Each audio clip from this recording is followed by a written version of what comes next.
Добар ден, почитувани. Добре дојдовте во најновата Телма амбулант. Денешното издание го реализираме во соработка со клиничката болница Жан Митрев. Овој пат во емисијата ќе биде разјаснето на кој начин се поврзани метаболниот синдром и болестите на срцето и крвните садови. Но што е тоа метаболен синдром? Зошто зголемениот обем на струкот заедно со нарушувањата на одредени параметри во крвта го зголемуваат ризикот за дијабетес и за инфаркт? Што вели науката? Зошто ова се случува? Ова прашање ќе го поставиме на професор доктор Милка Клинчева, специјалист по интерна медицина, субспецијалист по кардиологија во клиничката болница Жан Митрев. Останете на Телма, следува блок реклами.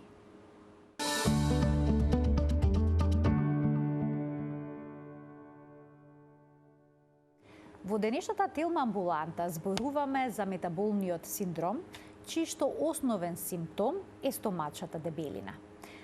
Ова нарушување доведува до бројни болести, како што е, например, проблемот со кардиоваскуларното здравје или пак дијабетесот. Професор доктор Милка Клинчева, специјалист по интерна медицина, субспецијалист по кардиологија во клиничката болница Жан Митрев, е гостинка во студиото на Телма. Професорке, добре ни дојдовте и добар ден. Добар ден. Се повеќе луѓе имаат проблем со стомачна дебелина. Со дебелина со масни наслаки што се таложат на стомакот. Зошто оваа дебелина е толку проблематична? Значи, обезноста сама по себе представува проблем. И тоа не е само естетски проблем, не е маснотијата, липидите само депо на масти, туку представува еден ендокрин орган. Значи, ако сватиме дека адипозното ткиво е живо и функционира, тогаш можеме да сватиме дека влие врз целиот метаболизам и предизвикува понатаму последици, една од нив се кардиоваскуларните заболувања. И тоа спаѓа во една група на така наречени кардиометаболизам. И свесноста и интересот за овој тип на заболување се поголемо. Самото адипозно ткиво, пред се белото, има бело и сиво и мешано адипозно ткиво, меѓутоа белото адипозно ткиво представува еден голем ендокрин орган кој што сам по себе секретира хормони, например стероидни естрогени хормони, потоа секретира цитокини, интерлеукин 1, тумор некротизирачки фактор алфа. И како ги секретира овие цитокини влијае на инфламацијата, прави воспаление на крвните садови и ендотелна дисфункција. Секретира адипонектин, тоа е посебен хормон кој што влијае на инсулинската сензитивност, лептин, хормонот на ситоста. Меѓутоа, тоа е еден комплексен процес кој што на крајот влијае пред се на инсулинската сензитивност. И не е само количината на адипозно ткиво во организмот, туку и дистрибуцијата на адипозното ткиво. Оние кои што се од периферен тип, повеќе се отечени екстремитетите адипозни. Така, значи има дебелина на бутовите, на нозете, задникот, рацете. Тоа е со поголема инсулинска сензитивност. Полошата варијанта е инсулинската резистентност, а тоа се јавува кај оние луѓе кои што имаат адипозно ткиво околу стомакот, односно во пределот на стомакот и градниот кош. Тоа е тој централен тип. И тука овој тип на адипозно ткиво води до зголемена резистентност, отпорност на клетките кон инсулин и хипергликемија и од тука дијабетес мелитус, а тоа е веќе развој на кардиоваскуларни заболувања. Професорке, овие масти што се таложат во стомакот и на градниот кош се висцеларни масти, што можеме да прочитаме опасни, штетни, лоши висцеларни масти? Да, тоа е подкожно масно ткиво, значи и висцерално, значи во самиот оментум. И овие масни клетки што се и на оментумот ги лачат овие меѓу органите, да ги лачат овие хормони и тоа доведува понатаму до последици. Меѓутоа тука и оваа стомачна адипозност нели околу половината. Вела дека метаболниот синдром нема симптоми, но од друга страна можеме да прочитаме дека основен симптом е стомачата дебелина. Па дали оној кројачки метар всушност е главна дијагностичка алатка при утврдувањето на болеста? Вака, Значи, го мерите ли секогаш на струкот, обемот на струкот да, кај обемот пациентите? на струкот треба да се мери и тоа е важен кардиоваскуларен ризик фактор. Обичано се смета 102 сантима кај мажи обем на струк и над 102 сантиметри тоа е веќе ризик тоа е веќе абдоминална обезност, а 88 сантиметри кај жени. Без разлика на висината? Без разлика.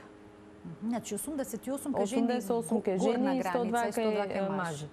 Независно од висината. И тоа е еден од симптоми, еден од диагнозите во метаболниот синдром. Тоа е абдоминалната обезност. Меѓутоа не оди само таа абдоминална обезност носи други заболувања, а тоа се високиот крвен притисок, зголеменото ниво на триглицериди, намаленото ниво на добриот холестерол и гликозната интолеранција, односно инсулинската резистентност. Колку овие параметри треба да се нарушени за да сметате, значи покрај стомачната дебелина, колку од овие параметри што ги наброевте треба да бидат нарушени за да сметате дека еден пациент има метаболен синдром? Тоа се отприлика 5, меѓутоа над 3 веќе и најмалку 3 зборува за метаболен синдром.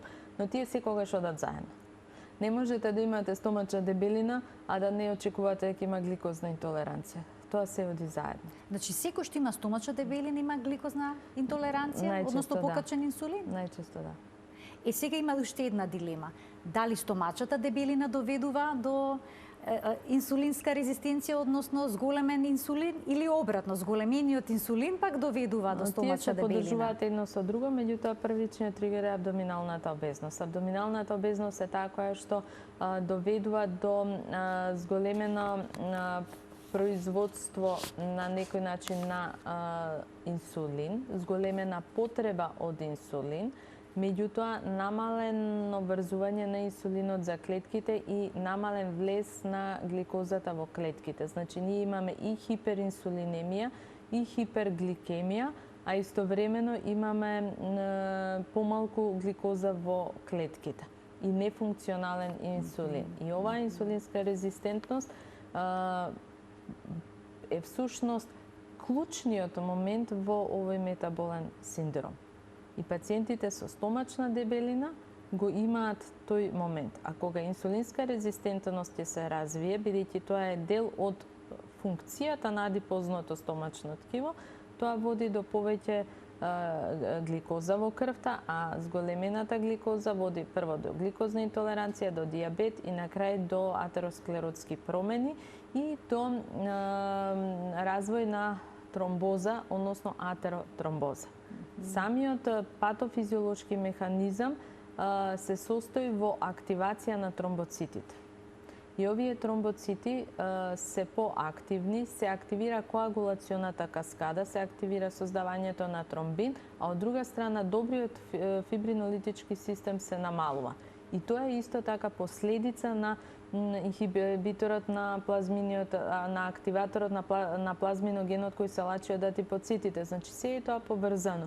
И од една страна имаме зголемен ризик на тромбоза, намален ризик на фибринолиза, тежна е тромбозата и имаме појава на тромбоза. И пациентите кои што се со абдоминална обезност, значи го имаат апсолутно ризикот за инсулинска резистентност и за зголемен ризик од тромбоза. А тромбозата е клучниот момент во сите, да не кажам, атеросклеротски заболувања, затоа што на било кој инфаркт или било кој мозочен удар се јавува како резултат на тромбоза на основа на атеросклеротски плак. А за да дојде до развој на атеросклеротски плак, потребно е да имаме зголемено ниво на липиди. Тоа зголемено ниво на липиди е секогаш поврзано со абдоминалната обезност. И тие липиди или се таложат во хепарот, во црниот дроб и прават неалкохолна замастена јетра, или се таложат во крвните садови и прават атеросклероза. Така да сите пациенти кои што се со стомачна дебелина, потребно е да имаат редовни кардиоваскуларни прегледи, и кај тие пациенти секогаш ние како кардиолози треба да размислуваме за дека абдоминалната обезност е дел од еден синдром, а тоа е метаболниот синдром. И тие заболувања, притисок, масноти, шеќер, дебелина, одат секогаш заедно. Едното си го носи другото. Дали покрај сите овие бројни нарушувања што ги напоменавте, лицата со метаболен синдром се чувствуваат здрави? Прифаќат ли дека имаат некаков проблем? Знаете, тој мач со две оштирици. Убаво е да се чувствуваме здрави, меѓутоа треба објективно да погледнаме каква ни е состојбата. Тие луѓе воопшто не се чувствуваат болно. Тие се, бидејќи стомачната дебелина си ја носат лесно, не им смета.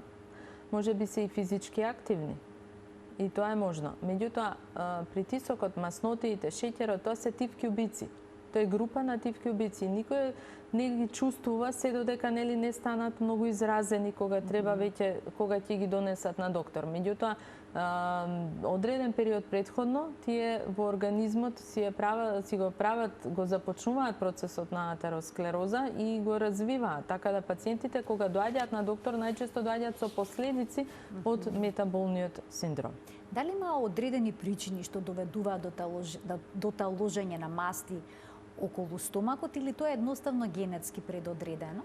Да, тука има и генетска предиспозиција, меѓутоа и седентарниот начин на живот, значи повеќе седиме, физичката неактивност, конзумација на заситени масни киселини, исхрана сиромашна со влакна, со целулоза, цигарите како еден голем ризик фактор, значи сето тоа доведува до таложење на адипозно ткиво. Освен тоа, кај жените се посклони на дебелина, да кажеме, и тој тип на дебелење околу половината доведува до понатаму и хормонални пореметувања. Бидејќи споменавте, адипозното ткиво се однесува како хормонски орган, односно орган што излачува ендокрин орган кој што излачува хормони. Ќе ги поканим и гледачите да се вклучат во денешната тема амбуланта, почитувани од овој момент емисијата е контакт на професор доктор Милка Клинчева, специјалист по интерна медицина, субспецијалист по кардиологија во клиничката болница Жан Митрев, е гостинка во студиото на Телма. Таа ќе ги даде сите одговори на прашањата кои што ве мачат, да се поврзани со стомачната дебелина, метаболниот синдром и болестите на срцето и крвните садови. Кога некој пациент ќе се обрати кај вас со стомачна дебелина, како изгледа прегледот? Што најнапред превземате? Прво треба, покрај тоа што ќе измерите, каков е обемот на стругот? Да, мериме стомачна обемна струк. Меѓутоа, кај пациентите правиме покрај електрокардиографскиот, ехокардиографија обавезно и ехо на абдомен, тоа иде заедно, бидејќи ние како кардиолози свативме дека организмот треба да се гледа во целина и крвните садови поминуваат низ целиот организам и затоа секогаш кога ги гледаме како целина. Не само крвните садови, туку и другите органи. Клучна улога тука е хепарот. Хепарот, црниот дроб, многу ни кажува за животниот стил на пациентот. Изгледот исто така многу ни кажува за животниот стил. Така да пациентот, кога ќе влезе уште од врата, ние имаме насоки кон кој правец треба да се движиме. Крвните садови, каротидите, интимата, задебелувањето на каротидите, исто така е многу важен дел од испитувањето. Доплер на каротидни артерии, доплер на периферија. Потоа ехо на стомак, сето тоа ни кажува, ехо на срце се разбира, тоа е клучниот момент, меѓутоа сето тоа ни кажува во колку пациентот е ризичен за кардиоваскуларни заболувања. Правиме скоринг и според тоа дали е во низок, среден, висок или многу висок ризик, понатаму даваме и такви совети и тоа е веќе индивидуално. Нивоата на шеќерот, на притисокот, на мастите треба да бидат за секој пациент различни, во зависност од тоа колкав им е ризикот од кардиоваскуларни заболувања. Затоа што метаболниот синдром во многу го зголемува ризикот од инфаркт на срце, срцева слабост, атриална фибрилација, слип апнеа, еректилна дисфункција, полицистичен оваријален синдром, значи тоа е заболување кое е мозочен удар, Значи тоа е заболување кое што тоа се основните оние моменти кои што водат до голема група на сериозни животозагрозувачки состојби. Првата работа е, значи, пациентот мора да биде свесен за својата состојба. Значи, мораме да сватиме дека дебелината е сериозен проблем и дека здравата храна е многу важна. Медитеранската исхрана. Ние имаме прекрасна земја со многу бава храна, многу бава кујна, меѓутоа треба малку да ја адаптираме на современиот стил на живот. Да нема пржена храна, скара, заситени масни киселини, повеќе целулозна, овошје, зеленчук, ореви, овие целозрнести житарки, антиоксиданси, колку може повеќе да се внесуваат. Освен тоа, значи, важно е во кој период сето таа храна, во кој период од денот се внесува. Многу е штетно, нели, она јадење навечер па легнување. Така да, тој мора да се внимава, пред се ние не им советуваме на пациентите диета. А не им советувате? Не им советуваме. А што е со на наизменично постење, односно јадење во текот на денот одреден број на часови и потоа гладување? Тоа се докажа како многу здраво. Јапонецот кој што интермитент фастинг, нели, гладувањето го има измислено, доби Нобелова награда 2018-19 година, така да постојат многу научни докази дека е тоа здраво.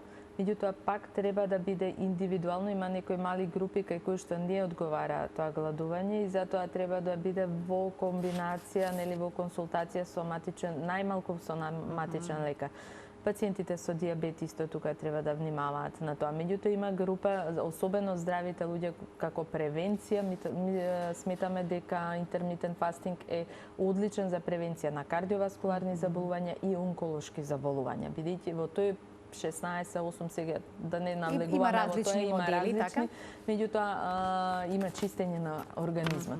И многу мрсна храна, рачунете дека вие кога внесуваме ние мрсна храна, тоа е оптовар за организмот.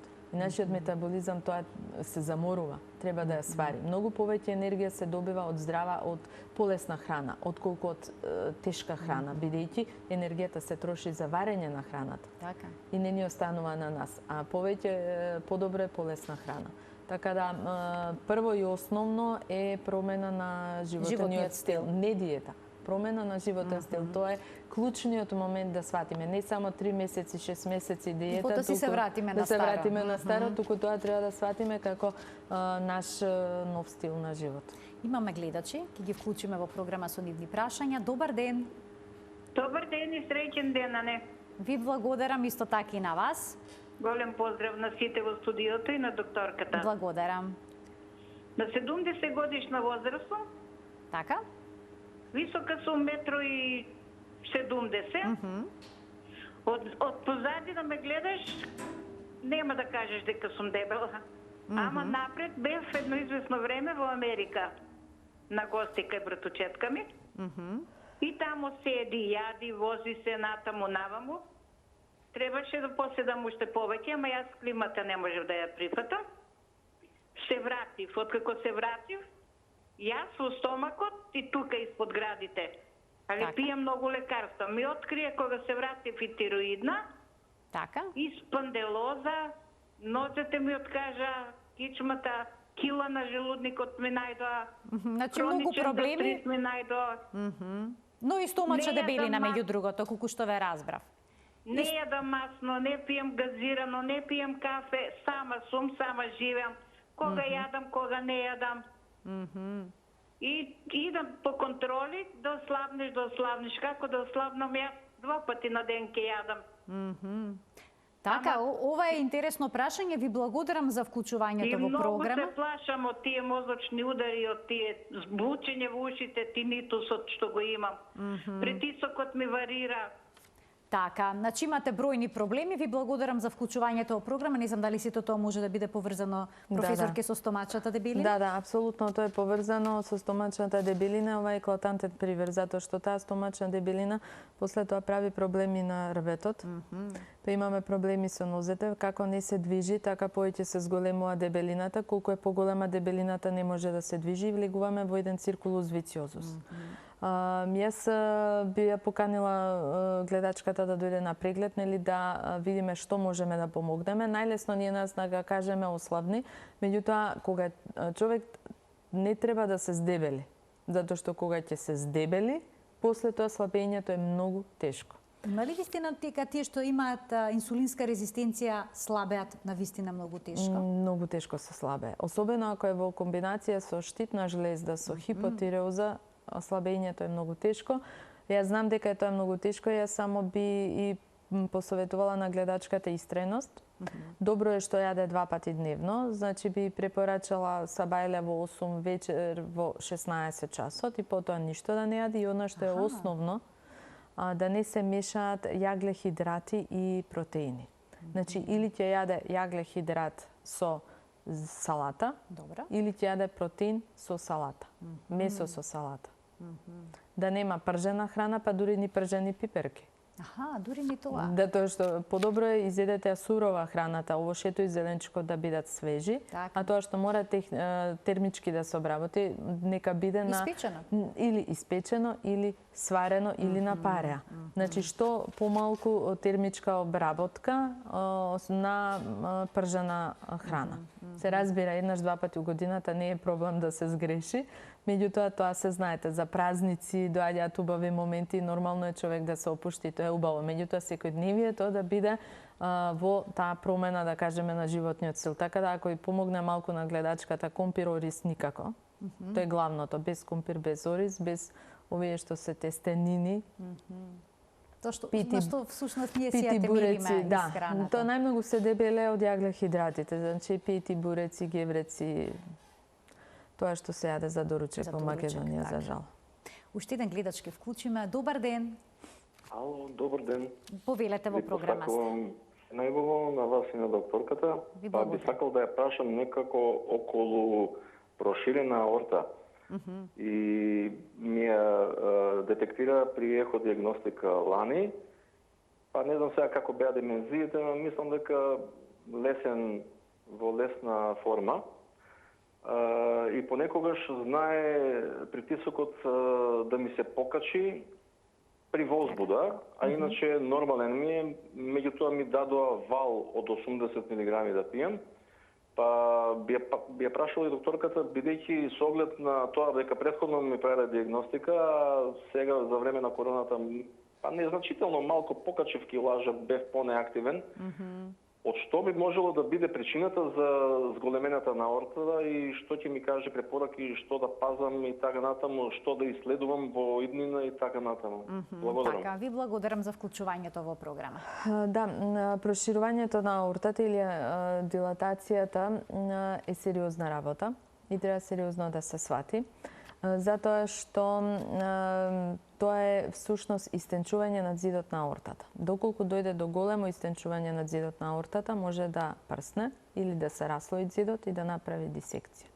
И тоа се веќе животозагрозувачки состојби. Поради тоа ќе треба гледачот да има еден комплетен кардиолошки преглед, треба да знае кои му се димензиите на аортата и кој дел од аортата, дали е излезната во градниот кош или е стомачната аорта. Тука што е битно? Да се следат на 6 месеци, значи не може да остави така пред ковид, после ковид, туку на 6 месеци треба контроли. Можно е компјутерна аорта или магнет на резонанца, па тука да видиме аортата. Подобро е затоа што нема зрачење на магнет и се гледа точно. Меѓутоа, редовно следење на димензиите на аортата. Над 50 мм веќе треба да се размислува за операција, над 55 мора да се оперира. Затоа што колку повеќе аортата се шири, толку е поголем ризикот таа да прсне. А ако прсне, тоа е животозагрижувачка состојба. А може ли нешто со животниот стил Да, да се животниот влие? стил е туку многу важен, а тоа значи слабење. Тоа што го зборуваме денеска, промена нели на животен стил, зголемено движење. Второ, солената храна да биде сведена на минимум, затоа што солената храна го ја задржува водата, го качува крвниот притисок. Кај него во овој случај не сме притисокот да биде над 130 со 80. Значи, не сме малку да се зголеми. Секое зголемување на притисокот го се ризикува проширување на аортата.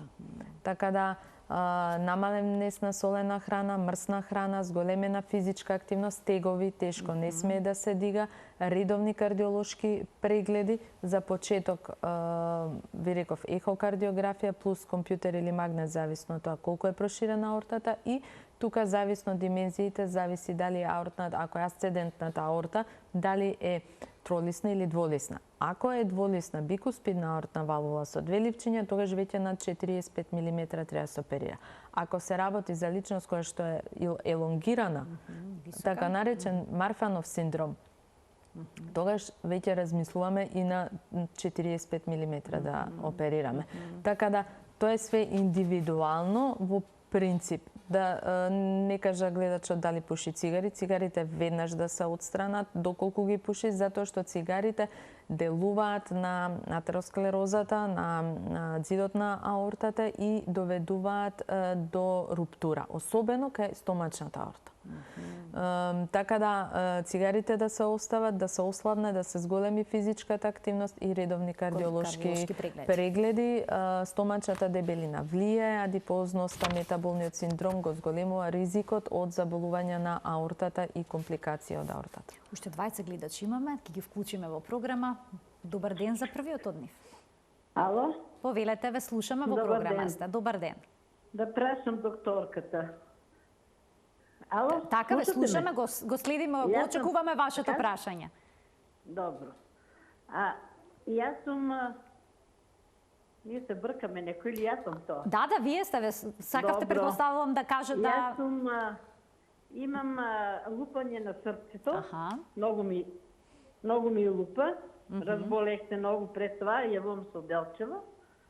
И ми дадоа, бех на лекар, бех на специјалист у Штип. Така, Дадоа и ми што ви дадо? лекарства. Така. Дадоа ми, рече го, 3 лекови, 3 метазодин, не мога да ги прочитам, амиодор, лекови од 200 милиграма тие, ама ме гуши тука во градите. Многу ме Аха. гуши. Така, значи и покрај лековите вие чувствувате гушење Да, и лупање на срце. и лупање на срцето. Ви интересира И што пием. може да се преземе и како да ви се Да. среди проблемот. Сега, само да прашам докторката друго. Ајде, Изведува, добро. имам тироидна жлеза, нема кој да ти објасни. Имам првиш анализа за тироидот, ТСХ ми пишува да ми каже докторката, пошто ги пие ги по 100 Така. еутерок, а сега ми рекол по 0,75. Колку ви е сега ТСХ-то? Молим? Колку ви е ТСХ-то? ТСХ ми е 2,32. Добро, значи 2, добро. ФТ 4, ФТ така ли? Да, ФТ4 вие 1,28. По колку треба ја да пие од тие таблети? Аха, добро, ви благодарам за вклучувањето во програма. Професорке, што можете да кажете за оваа состојба? Да, Сега телефонски вака, Телефонски јас не би основано смеела вие да менувате менувам терапија терапија, или така. доза на терапија, меѓутоа забележав дека пациентката има аритмија, можено е атриална фибрилација, од друга страна е даден амиодарон. Меѓутоа она има хипотиреоза и пие еутирокс. Амиодаронот со тироидните заболувања не оди, бидејќи во својот состав има јод. Така да, можно е терапијата да не е ефикасна затоа што амиодарон и не сме кај хипотиреоза да се даде. Јас би ја поканила на преглед за да дадеме соодветна терапија. Значи, прво да видиме кој тип на тахикардија и второ, апсолутно треба тука промена на терапијата. Дали прима бета-блокатор, конкор, бипиресон, не кажа друга терапија, меѓутоа најверојатно ќе треба да се даде. Сега не знаеме за кој тип на атриална фибрилација. За кој тип на аритмија. Предпоставувам дека е атриална фибрилација. Меѓутоа, еден комплетен убав кардиолошки преглед со една коректна терапија би требало да биде добро. Со оглед на тоа дека има гушење, треба гушењето да видиме од што е. Дали имаме срцева слабост, затоа што доколку има аритмија, аритмијата може да биде последица на некакви структурни заболувања на срцето. Значи, треба да се направи ехо. Убав детален преглед и доколку треба и можеби и коронарографија. Слушнав дека пациентката е возрастна, има проблеми со штитна жлезда, има аритми, има гушење, така да треба малку подетално да се испита. Испитување. Уште еден гледач ке вклучиме. Добар ден. Добар ден. Повелете, ве слушаме, во програма сте. Поздрав за емисијата. Ево, мојот проблем да ви кажам вака, на левата страна, иначе со 70 години човек, долго време имам крвен притисок, меѓутоа редовно користам терапија и долго време, например, пред 30 години, имам една болка која се наоѓа испод левата града, на левата страна, значи, нешто како стезање и таа болка, например, ќе престане па се јавува, немам гушење, например, немам болка во градите, него точно испод левата сиска болката е изразена како стегање, како нешто да не стега тука. Некојаш го осеќам така и во плешката лева. Физички сам активен, например, дневно пешачам 5 километри, кога пешачам не осеќам никаква болка. Али после тоа некој се јавува во мирување, кога мирувам, чисто лежам. И се тоа го имате со години, колку што ве разбрав? Веќе, можеби 30 години, така, веќе 30 години. Има. Па ви интересира што може да биде? Да, ме интересира што може да биде. И праве некој на срце. Така, колку време трае болката? Дали трае минути, секунди? Како можете да опишете колку време трае? Може да трае, например, и со сати може да трае. И со часови да ја чувствувате, па потоа се повеќе. Може 15 минути. Мислам, не оно да е минут па да ја снема, него може да трае долго. А дали само во една точка ја чувствувате или не? Само во една точка, да. Само во една точка. Испод тука меѓу ребрата, испод левата сиска. Така, добро. Ви благодарам за вклучувањето во програма. Професор, ке можете врз ова насетува да дадете некакви насоки? Пациентот има 30 години болка во една точка, од левата страна на градниот кош, која што некогаш иде кон левата плешка. Ова не личи на болка која што би била предизвикана од коронарни артерии на срцето. Се разбира со оглед на возраста, ќе треба да се направи ехокардиографски преглед, можеби и понатаму да се доиспита. Меѓутоа, оваа болка не би требало да е од срце. Болка која што трае подолго 20 минути е или инфаркт на срцето, или не е од срце. Така да треба да се размислува малку пошироко. Сепак, возраста, ризик факторите, нели маж си носи ризици да се испита, затоа што не мора да има болка, а сепак може да има запушени крвни садови, може да е асимптоматски. Така. Меѓутоа, ако ја гледаме болкава сама по себе, тогаш не личи дека е ова од срце. Треба да се види рбетниот столб, ехо на дојки може да се направи. А желудникот?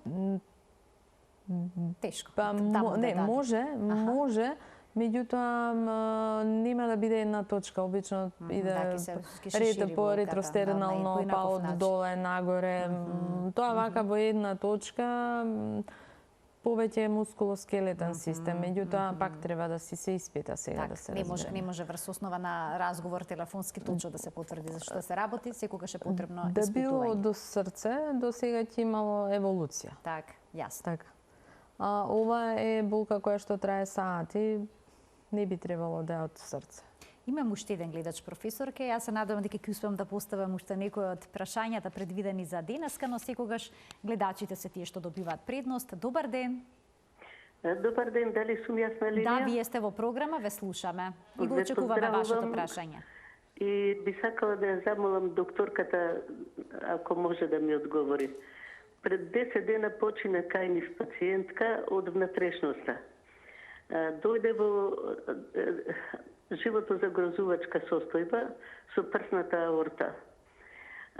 Операцијата траела околу 5,5 часа, била многу успешна и пациентката почела многу убаво да се опоравува. Грижа имала извонредна, нега имала извонредна и дури ја спустија на одделение. Меѓутоа, потоа на белите дробови се појавила вода, таа 2 пати ја бушеле, ја ваделе водата и повторно ја вратиле на интензивна нега и одбивала да јаде. Престанала да јаде, желудникот и цревата најверојатно и се наполниле со течност. Ве молам, што е причината при толкава нега, при толкава успешна операција, инаку изразито слаба.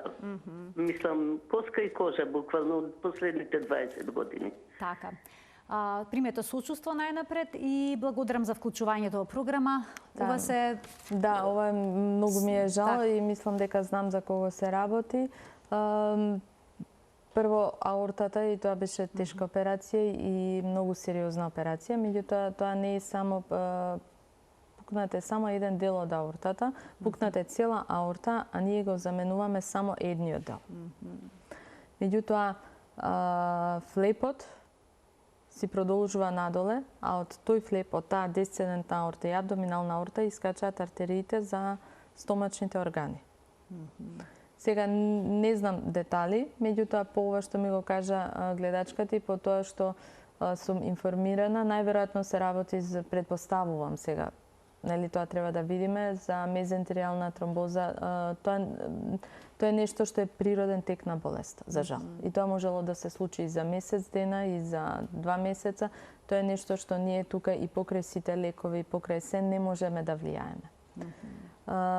Екстремната слабост, исто како и дебелината екстремност, се 2 екстрема кои го зголемуваат ризикот од кардиоваскуларни заболувања. Значи не само дебелината, не само дебелината, и кахексијата и слабоста исто така е ризик фактор. И луѓето кои што се напротив пак многу слаби исто така имаат зголемен ризик и после операција.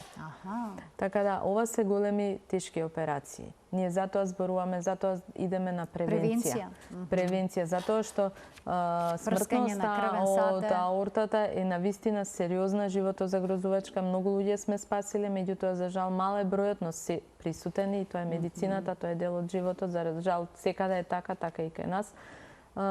За жал не можеме на сите да им помогнеме. Многу би сакале. Меѓутоа и покрај сите наши максимални напори, природниот тек на болеста си го прави своето. Уште еден гледач ке вклучиме. Добар ден. Ало? Да, ве слушаме во програма, сте повелете. Добар ден, се јавам од Неготино. Така. Сакам да прашам од поодамна, од 47 години зголемен притисок, меѓутоа дисциплинирано го регулирав, се ми беше ретко се случуваше над нормала, до 140, до 150.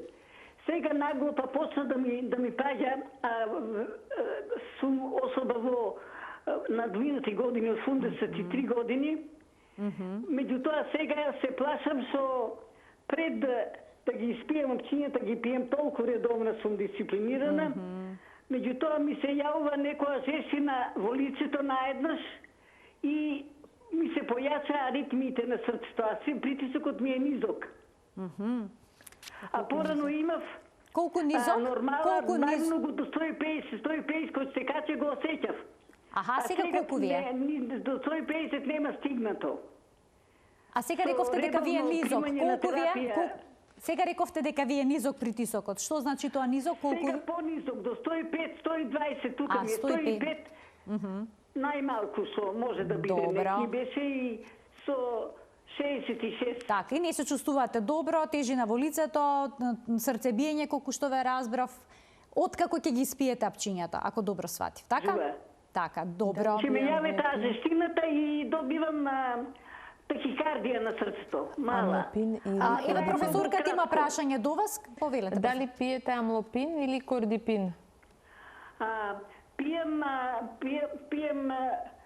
ова чеки да го отворам. А сега, ако можете на брзина да се сетите. Пресо пием и скоприл пием. Така, добро. Навечер пием амлопидин. Аха, амлодипин. добро, готово. Да, тоа е тоа, се амлодипин. разјаснивме што пиете. Ви благодарам за вклучувањето во програма, професорке. Амлодипинот јас би го исклучила. Тоа би го исклучила? Да, тоа би го исклучила затоа што тие црвенила може да се како несакан ефект од амлодипинот. Тоа е возрастна господја на своји 83 години. Ке неа притисокот идеално би било да биде помеѓу 130 и 140. Аха. И да, и таа По возрастните, значи, има поинаква граница на веќе се крвниот направија некакви граници на притисокот. До 70 години треба да биде помеѓу 120 и 130, а возрастните веќе над 75 години може 130 до 140, затоа што сепак не треба крвен притисок нели за мозокот. Работа на мозокот, така. Меѓутоа, кај неа, да, ја би го исклучила амлопинот и би ја поканила на преглед, затоа што треба да видиме имаат аритмија. Аритмијата исто знае да биде, да го намали притисокот, доколку е брз пулсот. Може да се намали притисокот. Потоа, треба да се прилагоди терапијата. Мислам дека не е ништо страшно, меѓутоа, еден добар ехокардиографски преглед ќе треба да се направи. Имам уште малку време до крајот. Јас би сакала уште неколку прашања да ви поставам кои што се поврзани со темата на која што говоревме, а тоа е метаболниот синдром и ризикот од кардиоваскуларни заболувања. Колку килограми еден пациент со стомачна дебелина би требало да ослаби за да се намалат ризиците од овие заболувања? Меѓу други, покрај кардиоваскуларните заболувања, тука и дијабетесот. Со секој ослабнат килограм се намалува за 5 мм живин столб систолниот крвен притисок. Од само 1 килограм? Да, така да, за 10, извинете, за 10 килограми 5 мм. Меѓутоа, тоа е индивидуално, нели? Се намалува ризикот од дијабет, се подобрува метаболизмот, се намалува нивото на липиди. И тоа слабење е многу индивидуално. Од прилика, колку што е телесната висина за мажи, толку треба да има килограми. Значи, ако некој тежи висок е 175, треба да има 75 килограми, а жена минус 10. Тоа би било идеално. Меѓутоа, стомачната дебелина треба особено да се внимава на неа и треба вежбање тука. Што да се вежба? Со стомачни вежби ќе се намали стомачната дебелина? Има ли начин да се намали само стомачната дебелина? Бидејќи ви имавме гледачка вели од позади, кога ќе ме видат, никогаш не би предпоставиле дека има вишок килограм. Вежбањето стомачни може дури да натрупа, така да тука треба малку повеќе движење. За возрастни луѓе најмногу е движењето. Пешачење? Пешачење, најмалку 10.000 чекори, тоа се веќе излегува неколку студии кои што покажаат дека над 8.000 чекори го намалува ризикот од кардиоваскуларни заболувања. Значи 10.000 чекори во текот на денот. Да, и за возрастни, и за млади превенира деменција, превенира кардиоваскуларни заболувања и одржува килограми и дури намалува килограми. Така да кардиовежби, не дигање на тегови, туку обични кардиовежби, пливање, како многу здрав спорт. Така да во глобала општата физичка активност би требало да го намали, да ја намали телесната тежина. И намален се разбира на калорична храна. А во кој случај се препорачува да се земаат лекови за намалување на инсулинската резистенција или пак за слабење? Сега има цела палета на лекови наменети за шеќерна болест кои што се земаат за да се регулира телесната тежина. Да. За регулирање прво ќе кажеме крвниот притисок, треба знаеме дека постојат неколку повеќе градации, меѓутоа оптимално е кај сите да биде притисокот до 120 со 80. Од 120 до 130 е нормален крвен притисок, од 130 до 140 висок нормален, а над 140 со 90 веќе хипертензија по прв, втор и трет степен.